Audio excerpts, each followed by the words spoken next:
A paz do Senhor, amados e queridos irmãos, eu sou o pastor Valmir Ribeiro, do seu canal Comunhão Diária com Deus, e trago a você mais uma lição da nossa Escola Bíblica Dominical, lição 7, falando sobre cultuando a Deus com liberdade e reverência. Eu quero lhe convidar para você orar comigo, para que o nosso entendimento seja aberto para falarmos a palavra do Senhor nosso Deus. Senhor Deus e Pai, obrigado por esta grande oportunidade que o Senhor nos tem concedido, de uma vez mais estarmos em contato com a Tua palavra para assim, Senhor, estarmos estudando. Orienta-nos e ensina-nos segundo a Tua vontade. Amém. Queridos, a palavra do Senhor nosso Deus, ela vai nos ensinar, ela vai nos orientar acerca da importância do culto a Deus e também da sua liberdade e reverência. Vai ser um estudo muito abençoador. O nosso texto áureo diz: Deus é Espírito e importa que os que adorem Espírito em verdade. João capítulo 4, versículo 24. Jesus falando com a mulher samaritana, quando ela pergunta a Jesus acerca da adoração, aonde devia adorar. Então Jesus vai dizer para ela que aqueles que adoram a Deus deveriam adorar em espírito e em verdade, ou seja, não ia importar necessariamente o lugar aonde deveriam estar adorando, mas deveriam ser em espírito e em verdade. Observação, aqui quando fala espírito pela segunda vez, fala espírito com letra minúscula. Então dizendo que tem que adorar com sinceridade do nosso espírito, entendendo que Deus, Ele está recebendo a adoração desses que o fazem com sinceridade. A verdade prática vai dizer assim: a adoração em espírito diz respeito à posição espiritual do adorador. Isso quer dizer que o que vale diante de Deus é como adorar, não onde adorar. O que vai valer é a excelência da nossa adoração e não necessariamente o lugar aonde esta adoração vai estar sendo feita. É claro que tem lugar que a gente sabe que não é compatível com um adorador. Então, vamos entender isso também, ok? A leitura bíblica em classe está em 1 Coríntios capítulo 14, do 26 ao 32.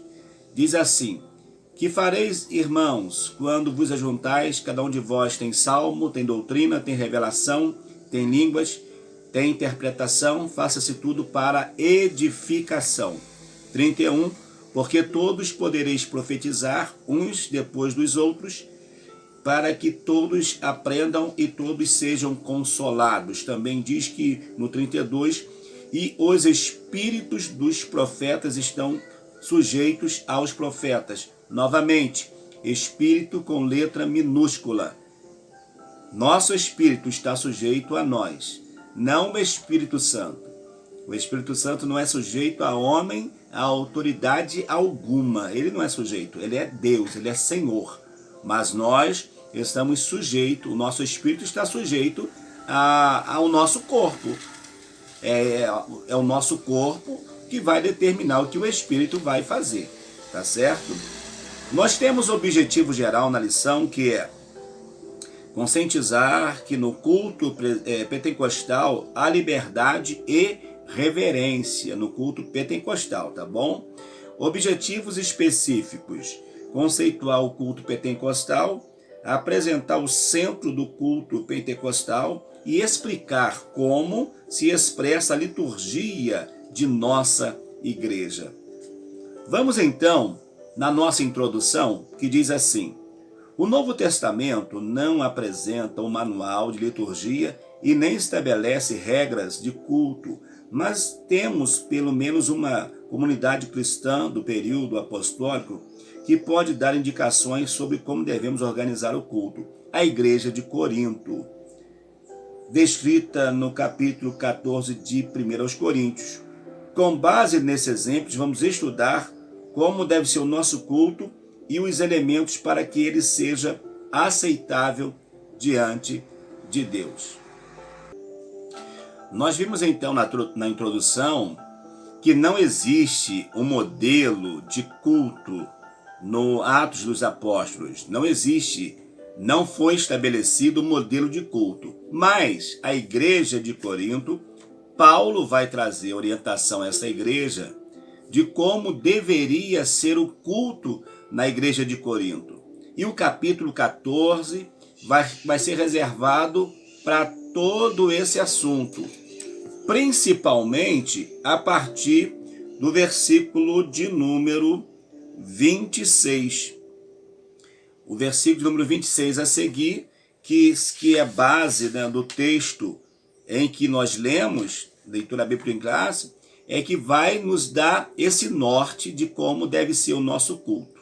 O nosso culto, embora ele seja litúrgico, tem uma liturgia, mas nada impede que a ação poderosa do Espírito Santo esteja atuando na igreja do Senhor Jesus. E é o que nós vamos aprender, estudar nesta lição de hoje. O primeiro tópico vai falar culto pentecostal, liberdade e reverência. Vamos falar sobre a flexibilização cristã, o culto e também a reverência no culto. O cristianismo não tem o objetivo de padronizar o mundo e nem destruir as culturas. Sua mensagem, porém, é universal. No dia do triunfo de Cristo e da Igreja, cada povo ou etnia se apresentará louvando a Deus na sua própria tradição. Isso se reflete na forma de adoração desenvolvida ao longo dos séculos. Então, no dia do Senhor, no dia em que o povo de Deus se apresentar, segundo o comentarista, todos vão estar adorando ao Senhor, de acordo com aquilo que se apresentaram. Mas nós vamos entender que a vida cristã, a vida após a morte, ela é cheia de muitos detalhes. Ela é cheia de muitos detalhes que fogem à nossa compreensão. Mas uma coisa é certa, quando o Senhor estabeleceu o período do milênio, as pessoas que adorarem ao Senhor irão adorar do jeito que serão acostumados aí no seu período, enquanto estão aqui nessa vida. Não vai ser alterado. Tem países, por exemplo, os países africanos, que eles todos podem levar os seus instrumentos e tocarem numa mesma hora. Cada um leva o seu instrumento. Nós já não somos assim. Nós já temos uma organização um pouquinho a mais. Você vai ter um instrumento, vai ter uma guitarra, vai ter um contrabaixo, uma bateria, vai ter... Mas, em alguns lugares, já é muita coisa. Tem igreja, por exemplo, só tem um órgão tocando, só um violão, não tem nem bateria na igreja. Agora imagine se todo mundo trouxer os seus instrumentos. Para nós, talvez fugiria aquilo que nós conhecemos, mas para eles é normal. Deus recebe o louvor? Com certeza, porque estão louvando ao Senhor. Então não há um padrão, não há uma regra. Não há uma regra que vai dizer tem que ser assim, não. O importante é todos estarem adorando a Deus em espírito e em verdade, trazendo sempre para o Senhor o teu melhor. E nunca dizendo assim, não, é para Deus, pode ser de qualquer maneira. Não, aí não. Mas para Deus sempre apresente o seu melhor. A flexibilização do culto. Quase quebrei a língua agora. A religião cristã é flexível quanto à forma de adoração e permite várias liturgias. Todos os ramos do cristianismo, incluindo os cristãos nominais, têm sua forma distintiva de culto, desde o cerimonialismo ornamental das igrejas católica romana, ortodoxas e algumas protestantes, ao modelo simples dos evangélicos, principalmente os pentecostais. Não se deve associar o rigor da liturgia do culto judaico com os vários sistemas de cultos cristãos, nem engessar o ritual cristão em nossos templos. Mas essa flexibilidade tem limites e por isso deve haver respeito pela estrutura já existente. Ou seja, Eu não posso abrir mão daquilo que nós aprendemos, a estrutura de culto que nós temos. Por exemplo, nós temos uma liturgia de culto que é praticamente em todos os nossos templos da Assembleia de Deus no Brasil, vai começar o culto com uma oração, vai se cantar os cânticos congregacionais, um irmão vai trazer a leitura bíblica introdutória, outros vai fazer a oração, e dali em diante o dirigente vai distribuir as oportunidades com os conjuntos da igreja, dos departamentos da igreja, mocidade, jovem, adolescente, coral, quando tem, círculo de oração, os homens, vai ouvir testemunhos, vai tirar não, da igreja pentecostal, da nossa denominação, não tira nada de ninguém, mas vai recolher as ofertas e os dízimos, que é bíblico, vale a pena ressaltar isso, e já está caminhando a apresentação dos visitantes e a palavra do Senhor. O encerramento com uma oração pelos presentes, pelos enfermos, se tiver alguma necessidade específica, e a bênção apostólica, e vão todos alegres para sua casa. Um culto em que todos têm a sua participação. Não precisa holofotes, não precisa o glamour, não, é a simplicidade. Deus opera na simplicidade, e os irmãos são cheios da presença de Deus. É isso que é importante. Então, não existe uma regra que toda a igreja tem que seguir exatamente isso, tem que ser assim, tem que ser dessa cor, tem que ter essa estrutura, não. Até porque nós temos igrejas nas comunidades, igrejas no sertão. Aonde você passar, você vai ver ao longe uma igreja naquele formato ainda antiguinho, tipo uma, né? Na sua estrutura parece uma capelinha, mas nem sempre é uma capelinha católica, mas você vai ver escrito lá assim, Assembleia de Deus. É comum acontecer isso. É comum. Então, você vai observar se você caminhar por esses rincões aí do nosso Brasil. Aí, no segundo, diz então, o culto. O termo culto é sinônimo de adoração. Quando falamos em culto, logo pensamos em momento de adoração, de louvor, de busca, de oração, de entrega. O nosso enfoque no sentido de adoração é essa, né? É essa palavra, uma tradução que vai dizer isso. Latreia, que quer dizer serviço, adoração. Isso é uma variação no grego, do verbo latreo, que é servir, prestar culto e adorar. A Septuaginta emprega a latreia para traduzir o hebraico avodá, serviço, culto. Essa palavra aparece com esse sentido 3 vezes no Novo Testamento. O que queremos dizer com a expressão culto pentecostal é a nossa liturgia, isto é, a forma como adoramos a Deus. Se é serviço, a ideia é de servir, a ideia de prestar culto, a ideia de adorar, a ideia de como nós devemos nos apresentar diante do Senhor. Não é simplesmente uma reunião vazia. Os nossos cultos não pode ser uma reunião vazia, aonde não tem a presença do Senhor, mas deve ser um culto aonde nós servimos ao Senhor, como diz o salmista, servir ao Senhor com alegria e apresentai-vos a Ele, né, o nosso culto, a nossa adoração, vamos prestar louvores a Ele. Então, o nosso culto ele é muito importante.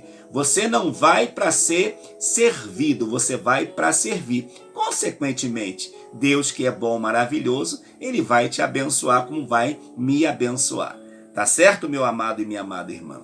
A reverência no culto. A adoração a Deus é o momento mais sublime na vida humana. Significa essencialmente reconhecimento e celebração e a exaltação da majestade divina. Por isso deve ser oferecida com reverência.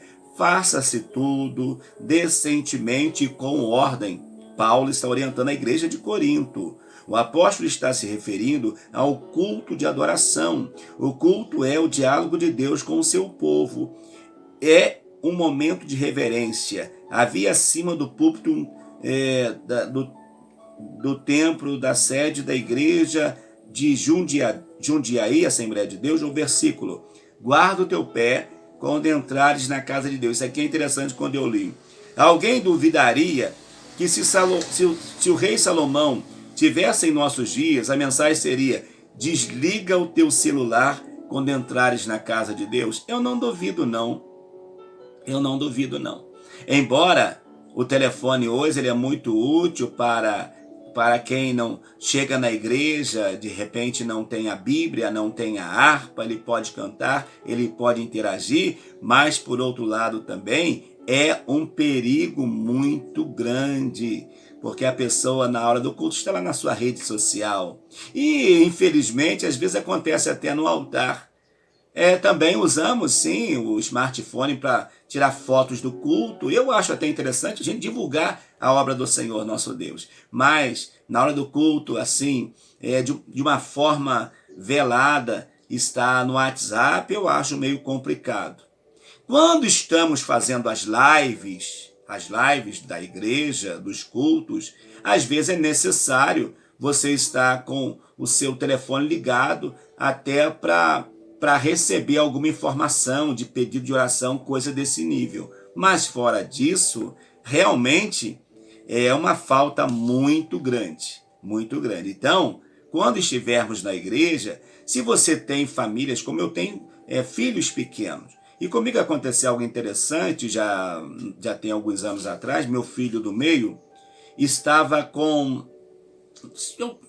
novinho, com seus 2 anos no máximo, 1 ano para 2 anos no máximo, e eu estava em uma igreja no interior, e de repente o telefone tocou e era minha esposa. E ela sabia que eu estava no culto, então eu entendi o quê? Minha esposa está no culto, sabe que eu estou no culto, ela não vai ligar por qualquer coisa. E ela me ligou, e quando ela me liga, a mensagem chega, era o meu filho do meio que havia enchido de remédio. Ele tomou um remédio e eu precisei então sair rapidamente, ligar, retornar para ela para ver o que estava acontecendo, para poder resolver. Então, se você precisa levar o seu smartphone, o seu iPad, o seu iPhone para a igreja e deixar ligado, tudo bem, mas só use se alguém for algo urgente, senão não use. Eu às vezes também tenho um hábito, quando alguém liga e quer falar comigo e toca o telefone, eu atendo o telefone, não falo nada e deixo a pessoa ir ouvir no culto a mensagem. Se a pessoa quiser ouvir o culto, ouve. Se não, desliga e ele vai entender que eu estou no culto e não posso falar com ele naquela hora. Eu sou o pastor Valmir Ribeiro, lhe convido a se inscrever no canal, acionar o sininho, ser notificado para que você seja abençoado. E nós continuaremos no nosso segundo tópico, louvando ao Senhor e trazendo ensinamento sobre o centro do culto pentecostal no segundo tópico, e no terceiro tópico falando sobre como se expressa a liturgia de nossas igrejas. O sol está entrando aqui no meu escritório, coisa linda, mas precisarei fechar a cortina. Então, no nosso próximo vídeo, a cortina já vai estar fechada, ok? Deus abençoe. Até o nosso segundo tópico. Amados irmãos, nós vamos então ao nosso segundo tópico.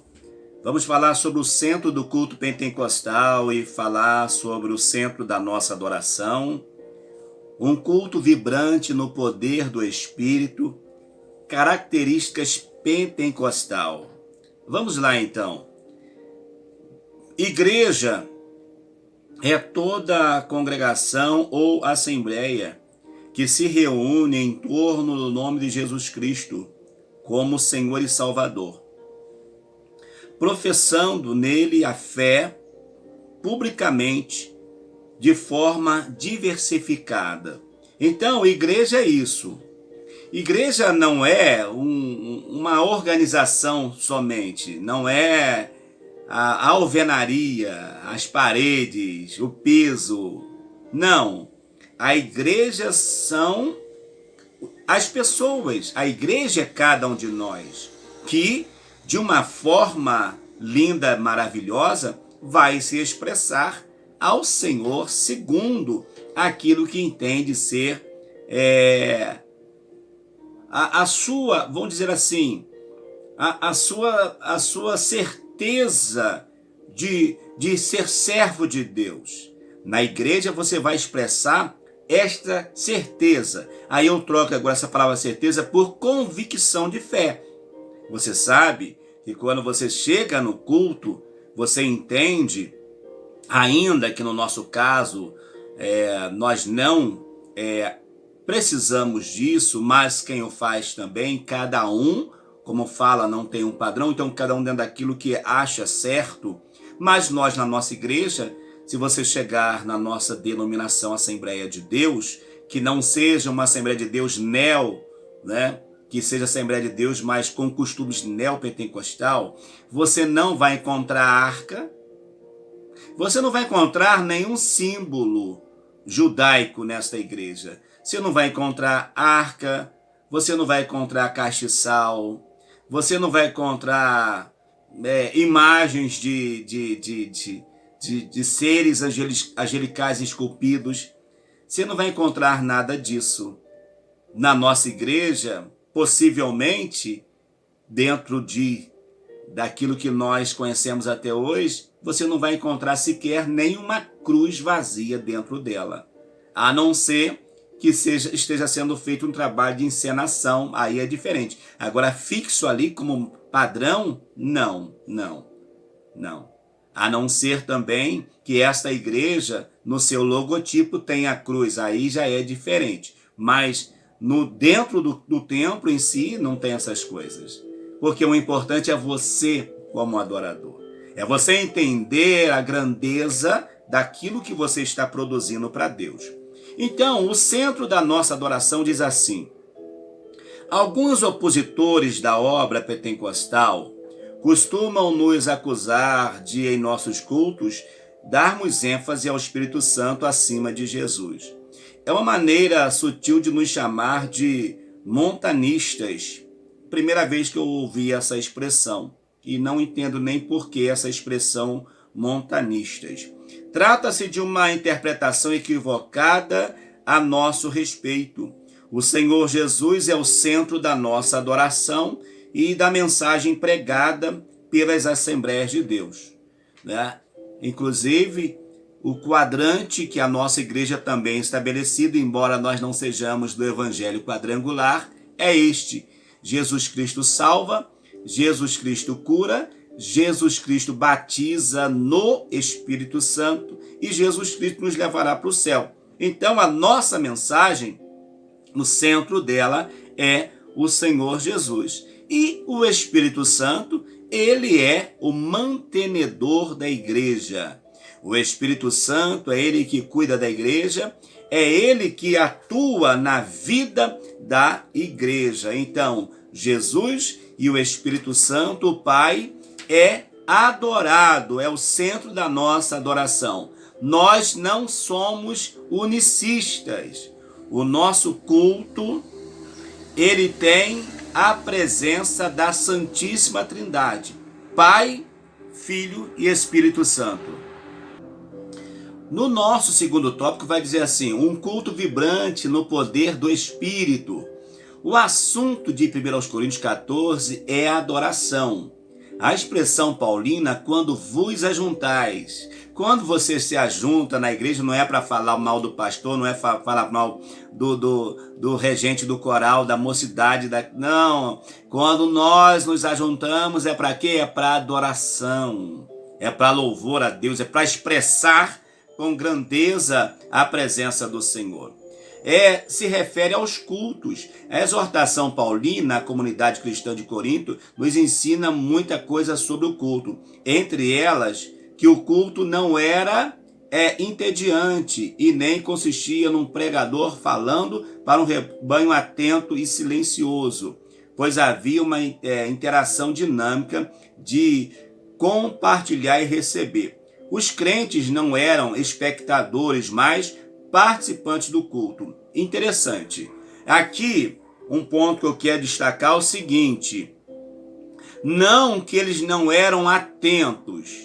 Eram atentos à mensagem do culto, à mensagem que era pregada, eram atentos a tudo isso. Mas, ao mesmo tempo que eles eram atentos a isso, ao que estava acontecendo, eles também podiam adorar a Deus. É comum nos nossos cultos pentecostais, nas nossas igrejas, nós até incentivarmos os irmãos à adoração. Irmãos, se você sente a presença de Deus, você pode adorar o Senhor. Adore ao Senhor, exalte o nome do Senhor, glorifique o nome do Senhor. Nós somos incentivados a isso.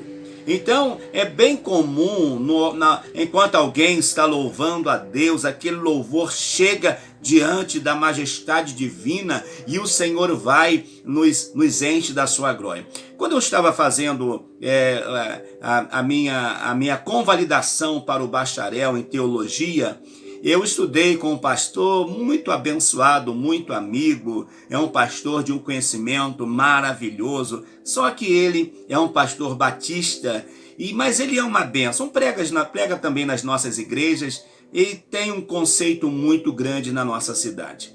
E ele dizendo, falando sobre alguma coisa sobre culto e falando a questão, né, que às vezes nós adoramos um pouco a mais, falamos um pouquinho mais, e ele usou a seguinte expressão na sua fala, né? Ele gosta um pouquinho de filosofar, e ele falando, irmãos, a excelência da grandeza de Deus, a presença do Senhor Jesus, é estar nessa presença gloriosa. Aí eu falei para ele, pastor, olha, pastor, eu vou dizer uma coisa para o senhor. Se o senhor chega lá na nossa igreja, o senhor já começa a exaltar a grandeza de Deus, a presença de Deus na igreja, pastor, o senhor pode ter certeza que já vai ter gente dando glória a Deus e falando até em línguas estranhas. Ele até sorriu, porque é verdade, irmãos. É impossível um culto em que você está e alguém exalte a grandeza, o poder de Deus e a pessoa ficar sem reagir. É ação e reação. Então, alguém exaltou a presença do Senhor, logo a reação vai ser o quê? Vai ser o desejo de você adorar, de você glorificar.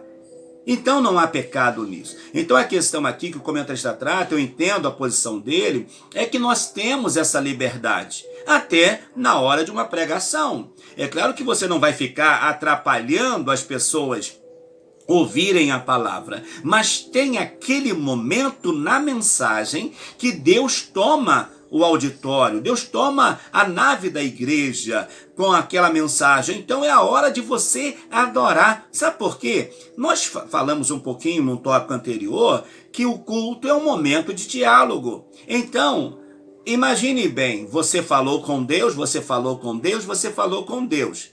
Agora Deus está falando com você. E quando Deus está falando com você, você ouviu ele falar, ele falou com você. Mas agora ele quer saber qual vai ser a sua reação ao ouvir a sua voz.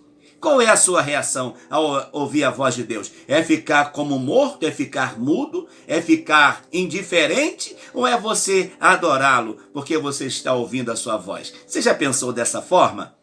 Então, ele já falou, então quando ele dá essa pausa, você também pode falar, você está conversando. É nessa que você vai dar glória a Deus, você vai dar aleluia. Quem é batizado no Espírito Santo vai falar em línguas estranhas, sim. Não é a profecia já é a palavra, mas você vai exaltar, é o momento de Deus. E depois, o pregador que está pregando, ele vai ser usado por Deus para conduzir o povo à palavra. Irmãos, olha, vamos caminhar mais um pouquinho na palavra de Deus. Vamos caminhar, mas é melhor eu ter um culto em que eu preciso conduzir o povo a ouvir a palavra, porque eles estão elétricos, estão fervorosos, do que eu pregar uma mensagem e o povo está indiferente. Está mascando o chiclete, por exemplo, está no WhatsApp, está nas redes sociais, está desatento, olhando para qualquer lugar, para o nada. Então é melhor ter alguém que está voltado para ouvir e ao mesmo tempo está adorando, e se a gente precisar, a gente tem que saber conduzir o povo, tanto à adoração quanto para ouvir a palavra. Então, se você é um pregador, não vou dizer para você aprender isso, mas o Espírito Santo irá lhe orientar quanto a esta necessidade. Característica pentecostal, essa é a nossa característica, não tem jeito. Os primitivos cultos eram espontâneos e diferente das reuniões das sinagogas. Embora muitas características viessem delas, a liturgia dos cultos constava de adoração e cânticos. O louvor era parte da adoração a Deus, desde os tempos antes dos séculos e da consumação dos séculos. Então, todo tempo, todo culto a Deus, ele tem louvor. Parece estranho para alguns, mas até o nosso culto fúnebre. O nosso culto fúnebre, ele também tem louvores. E esses dias mesmo, essa semana, eu fui num culto fúnebre de uma irmã em uma de nossas congregações, e a gente sempre pergunta, irmãos, qual era o hino que a pessoa gostava? Se tinha um hino da harpa que a pessoa gostava de cantar. E algum familiar falou, pastor, olha, ela gostava do hino 15 da harpa, foi na cruz, foi na cruz. Nós cantamos o Foi na Cruz, cantamos o 187, mais perto quero estar, o 214, nosso Redentor foi preparar. Então, todos os nossos cultos têm louvores. E louvores congregacionais, quando todos podem expressar a sua gratidão a Deus. Então, o nosso culto, ele é feito com louvores, com coração sincero e culmina com a palavra do Senhor nosso Deus, que vai ser o ponto máximo quando Deus vai usar, segundo a nossa expressão, pregador, para trazer a palavra àqueles que estão aptos a ouvir e a meditarem nela. No terceiro tópico, vamos falar sobre como se expressa a liturgia de nossas igrejas. Vamos falar sobre nossas reuniões de adoração e o nosso culto pentecostal. Os irmãos estão vendo aí que a vida está em movimento, né? E é assim mesmo, a gente mora próximo à rua, então há um movimento de carro, de caminhão que passa, a gente dá uma pausa de repente para diminuir o barulho, volta de novo, e assim nós vamos fazendo a obra. Diz então assim, as reuniões de adoração em nossas igrejas são diversificadas, temos cultos públicos, que nós chamamos de culto evangelísticos, que normalmente é o culto de domingo. O culto evangelístico nas nossas igrejas Assembleia de Deus é o culto de domingo, todos eles são evangelísticos, e um culto por semana também, um culto evangelístico. E nós temos o nosso culto de oração, que é voltado para o ensinamento da palavra e para um momento de oração, que pode variar de meia hora a 40 minutos, mas normalmente é meia hora de oração, todos os cultos de oração. Depois se medita na palavra e todos vão alegre para sua casa. Então, há o culto público, que são chamados culto de família. Aqui na nossa igreja, a gente não chama o culto público de culto de família, não. A gente chama culto evangelístico. A gente chama de culto evangelístico, mas pode diferenciar de cada região também, mesmo sendo a Assembleia de Deus, mas cada região vai ter a sua particularidade. Nós aqui no estado do Rio, Não chamamos culto de família. Culto de família, quando a gente faz, de fato, a gente vai nominar aquele culto de família. Mas os demais são cultos chamados de cultos evangelísticos. E a escola bíblica dominical, normalmente ou domingo de manhã, alguns lugares domingo à noite ou à tarde, finalzinho de tarde, início, né, já da noite, 5 às 6h30, e também alguns lugares que têm dificuldade de realizar a escola dominical no domingo, ela faz essa escola dominical, que aí deixa de ser escola dominical para ser escola bíblica, de estudo bíblico, vai fazer durante a semana, mas aí atendendo a demanda do lugar, vai atender a demanda de cada lugar.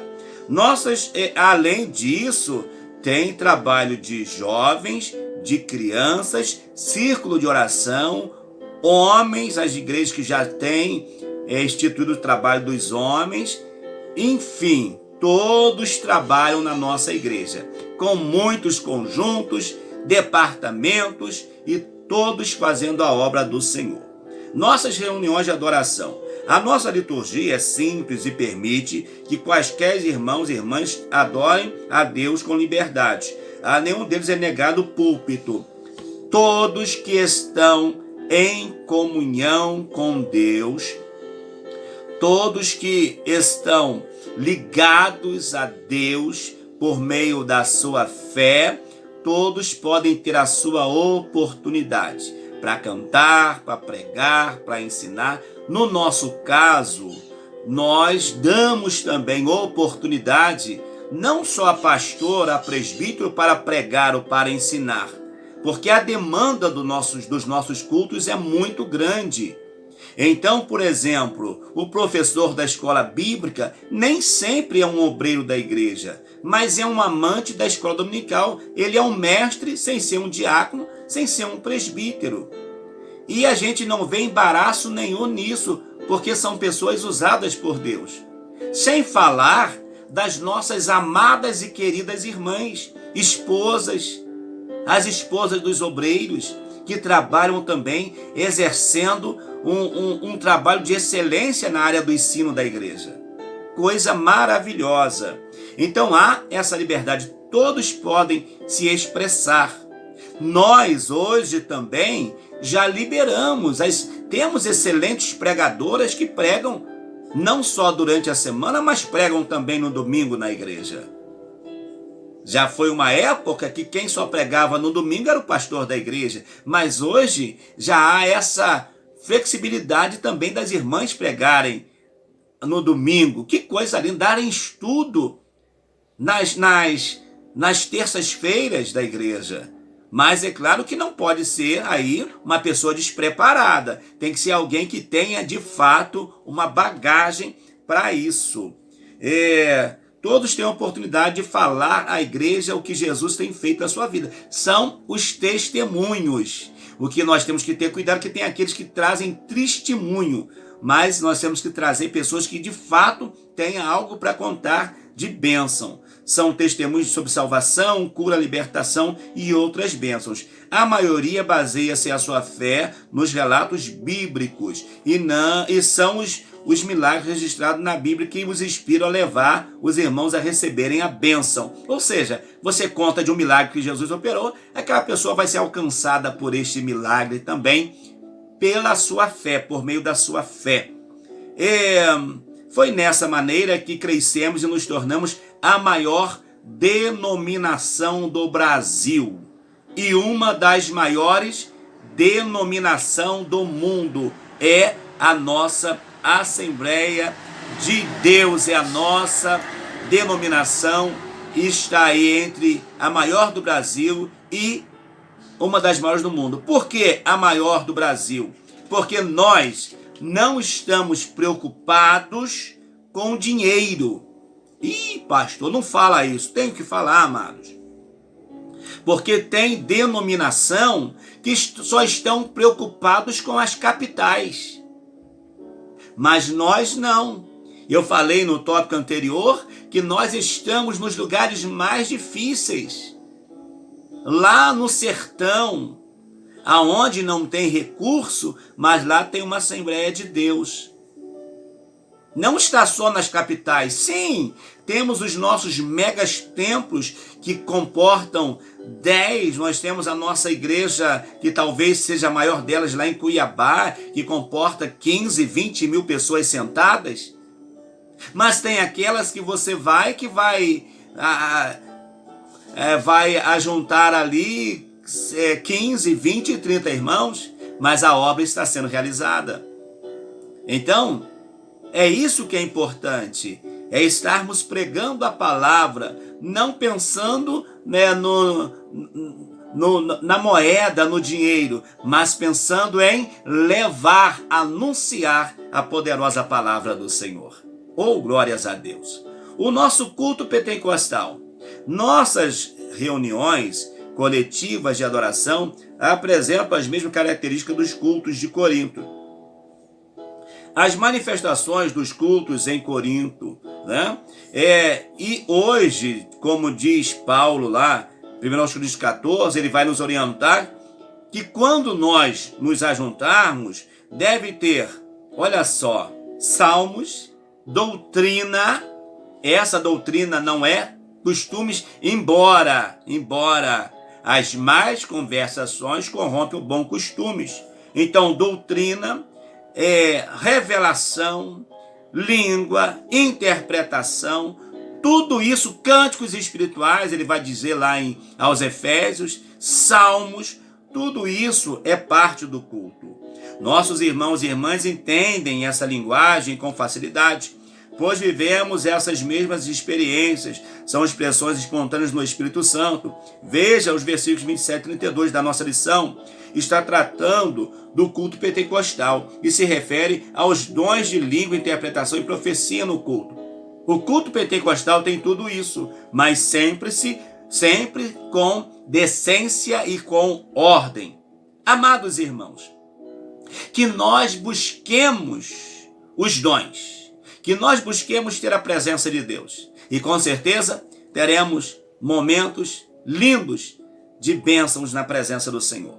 O que precisamos saber é que o Novo Testamento não estabelece forma litúrgica de adoração, porque parece não ter sido essa preocupação do Espírito Santo. Que os nossos cultos sejam dinâmicos e espontâneos, em nome de Jesus, com espontaneidade e reverência. Nós não somos espectadores. Não, você não é espectador, você é participante do culto. Como num teatro ou cinema, que você só vai ver a cena e não faz mais nada. Não, no culto não, você adora. Você participa com cânticos congregacionais, com os corais, com os conjuntos, com os louvores que nós chamamos avulso ou de solo, você participa junto. E é só festa. E no final dessa lição eu digo para você, glória a Deus, porque eu faço parte dessa igreja, que tem essa espontaneidade na adoração. Que Deus te abençoe. Eu sou o pastor Valmir Ribeiro, do seu canal Comunhão Diária com Deus. Espero que essa lição tenha te ajudado a entender o que é o nosso culto e o que deve ser o nosso culto. Que Deus te abençoe. Vamos orar. Senhor Deus e Pai, obrigado por essa lição que tivemos, obrigado pelos teus filhos e filhas que puderam participar com a gente. Completando, Senhor, esse momento de adoração e de exaltação, queremos te pedir que cada um seja tocado por tua presença, em nome de Jesus. Que o grande amor de Deus, que a infinita graça do nosso Senhor e Salvador Jesus Cristo seja sobre cada um de nós, que amamos e aguardamos a volta de Jesus, e todos nós que cremos dizemos, amém. Que Deus te abençoe. E eu te espero no nosso próximo vídeo, em nome de Jesus. Que Deus te abençoe você, sua casa e sua família. Tenha uma semana de paz e um bom culto pentecostal para você, em nome de Jesus. Amém.